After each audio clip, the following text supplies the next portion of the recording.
Okay, well, let's get started with our day. Our first speaker, please put your hands together for Brian Hazelgren, founder and CEO of RX2Live.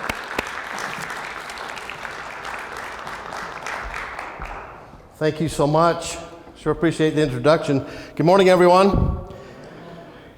So good to be in your presence today. We have just a brief presentation I wanted to share with you. And before I actually get started, I thought we would be coming to some cooler weather. I'm from Phoenix. So yesterday, it was hotter here than it was in Phoenix. But it was good to be in Las Vegas last night and be with my team. Part of our team is here, an incredible team that you're also going to meet throughout the day. And then before I actually get started, I want to talk to you a little bit about a quick story about my two little girls and why I'm actually standing on this stage. 20 years ago, we had twin daughters. And interestingly enough, those twin daughters were our second set of twins. Probably explains why I don't have any hair left today. The other thing was, when we found out that the girls were going to be born premature, we had to actually stop the process at 23 weeks. My wife had to be on complete bed rest. Bought her another 5.5 weeks, and when they were born at 28.5 weeks, they were born at 1 pound 10 ounces and 1 pound 12 ounces. So when you've held a child that small, your perspective on life completely changes. And so back in 1999 is when this was. Fast forward a couple of years, I got a phone call from a friend who asked if I'd help them rewrite their business plan because they were generating income streams, new income streams for children's hospitals. And at the time I remember thinking, man, I'm really busy, but none of that matters now because I remembered what a children's hospital did for my cute little girls. They saved their lives.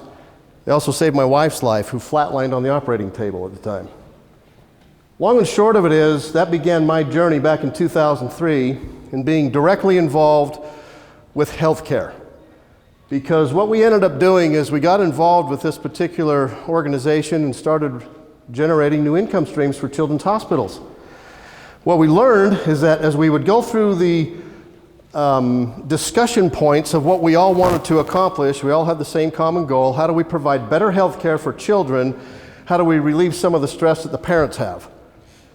So fast forward 7 years later, we ended up generating $1.3 billion for 170 children's hospitals. And I was hooked. I was in the healthcare industry and haven't left ever since. Today we run an organization called RX2Live. We started this company several years ago. We have an amazing dream team that works tirelessly in providing better healthcare options to everybody, not just the children in this case, but everybody in the healthcare system. So today I'm just honored to stand before you to tell you a little bit about what we've done, share some success stories with you. You know, we're all brothers and sisters in this journey as we go down the path and trying to figure out how do we provide better health care.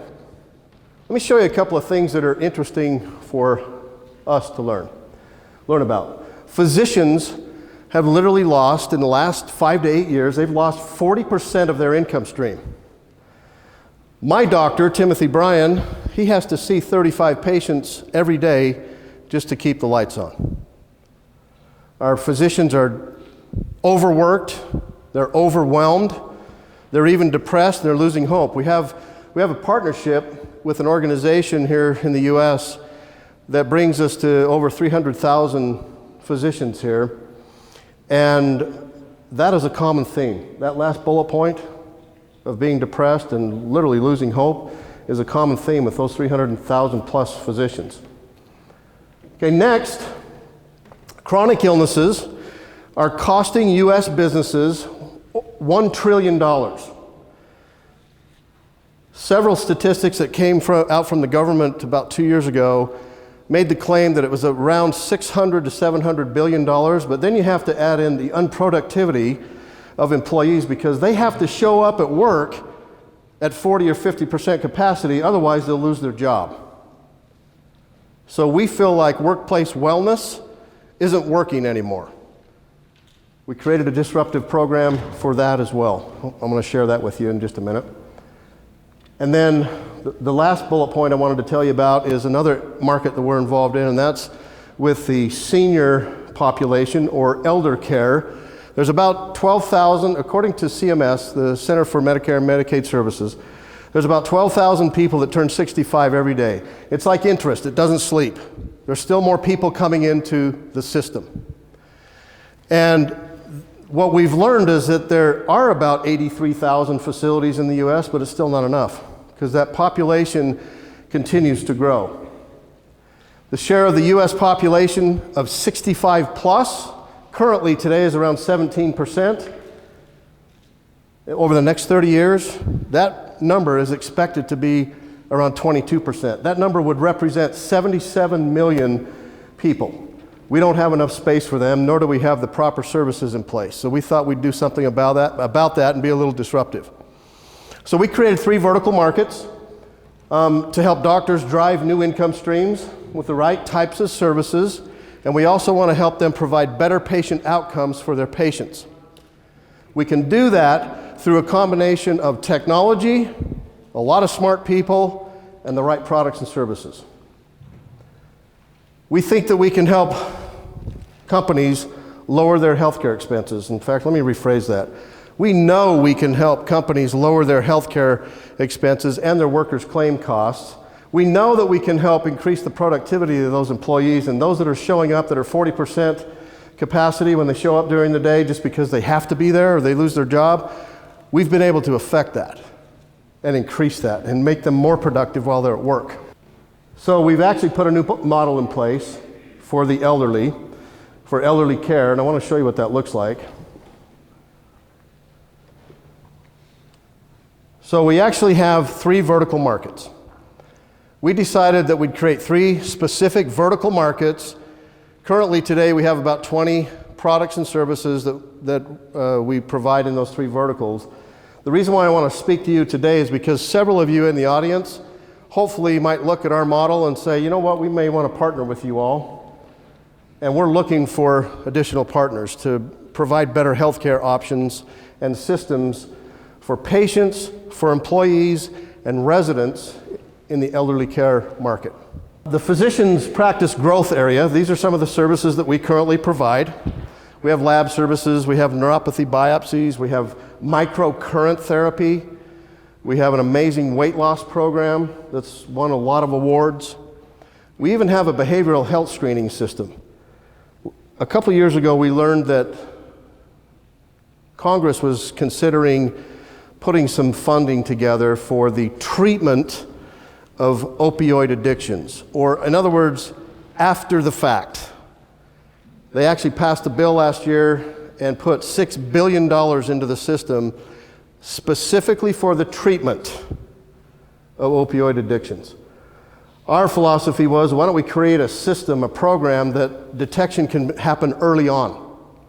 That we can have technology, a software platform, a little tablet, have that available for the patients who usually don't get asked the questions when they go to the physician's office. Now those questions get asked right as they're in the waiting room or in the exam room. That's the first thing. The questions actually get asked, number one. Number two, that now becomes a billable event for the physician. They actually can drive new income with that particular program. All those services and products that you see on the board there drive additional income back to the practice. That's our primary goal. How do we drive additional income? How do we help our physicians retire well? And how do we also provide continuing medical education credits? So let me give you a couple of testimonials from some of our doctors and office managers. This is Dr. Jensen. He says, we are bringing in $11,000, around $11,000 per month using your CCM platform. That's chronic care management platform. Dr. Anderson, we perform about 136 behavioral health screenings in our system each month, and that brings in $14,000 in new income for us. The light therapy service that you all offer actually brings in somewhere around $150,000 according to Brooke. They treat about 12 new patients every day. They didn't know what this was. They didn't have this in their practice a year ago. Now they have that. it drives a new additional income stream to the practice. And then the last one here, we're seeing incredible results from your microcurrent therapy. That's actually healing the tissue a whole lot faster than traditional methods. So we bring this disruptive technology to the doctors, they utilize it, better patient outcomes are seen, and additional revenue is being driven back to the practice. That's a huge win. We love being involved in this market space. Next area.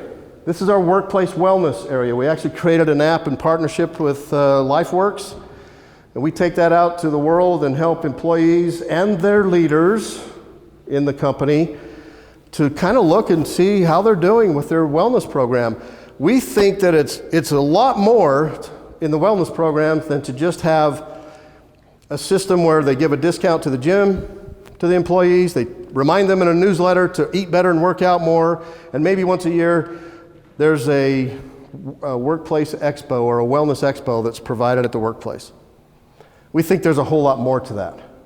These are the types of services that we provide for our employees and the clients that we have throughout the world. One of those is even a very simple one right there at the bottom right, the wellness expos. We actually move that outside of the environment of the company, and it's completely different. We actually have about 70 different vendor partners that work with us, and they put those wellness expos on. And the whole key there is what we constantly drive home is how do we lower the healthcare expenses for the company and increase the productivity of the employees. That's our primary goal. It's a great little system. Let me give you some testimonials from that. We've been able to track how much we are saving our employees, and it's about $2,352 annually. Stress management is a big deal for us. We are able to effectively manage stress for optimal health, well-being, and productivity using your app. That's an HR director. Effective communication is very important for our organization, and your app allows us to include both verbal and nonverbal behaviors, and even help increase the communication flow.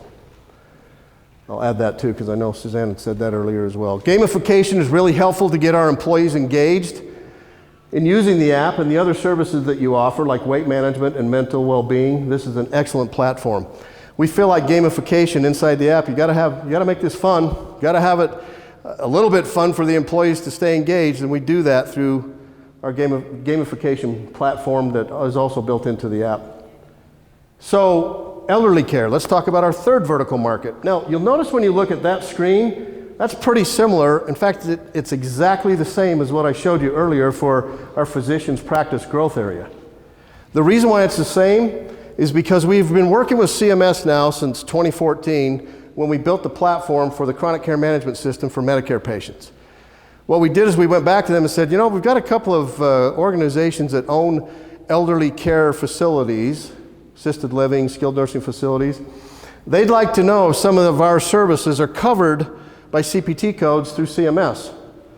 And the answer was, well, let's look at it. And we came up with 33 specific codes that we could take back to the senior care facility and showed them if you engage us on these particular services, you can actually bill Medicare for those services. That was a couple of years ago. Today we have over 70 CPT codes that we can drive new income back to those organizations who own senior care facilities. And it's through all of those things that you see on the screen there. So long and short of it is, the elderly care market is advancing rapidly. If you look at that graph, that goes back to 1950. The heading there says that the US population of 65 plus and older, or 65 and older, in 1950 was about 8% of the US population. You can see the trend keeps going up. Today it's right around 17%. Like I mentioned earlier, it's going to be about 22% by the time 2050 comes around over the next 30 years. Ladies and gentlemen, that actually represents 77 million people here in the US that'll be on Medicare. So we're doing something about it now by providing a disruptive system so that we can literally drive new income streams to the elder care facilities and again provide better patient outcomes.